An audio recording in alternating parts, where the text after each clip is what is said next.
यांना माझं ऐकू गेलं पाहिजे. मी गात आहो ना, यांना माझं समजून नाही राहिलं.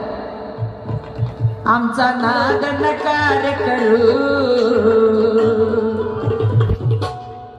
आमचा नाद नकार करू, आम्ही घरात घुसू.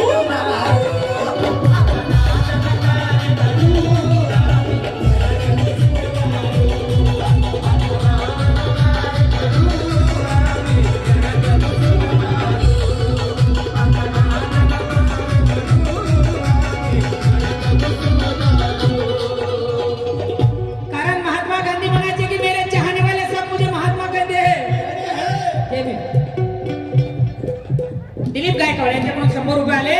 कारण महात्मा गांधी बॅरिस्टर होते, डॉक्टर बाबासाहेब आंबेडकर बॅरिस्टर होते, महात्मा गांधी सुद्धा सूटबूट घालायचे. पण गुजरात मध्ये एक गाव आहे बाळगुंड नावाचं, आणि त्या गावामध्ये महात्मा गांधी एका कार्यक्रमासाठी गेले आणि तिथे कार्यक्रमात फक्त तुम्ही एकही बाई नाही, एकही बाई नाही म्हणून महात्मा गांधींनी विचारलं की कार्यक्रमात फक्त माणसं आहे, बाया का नाही.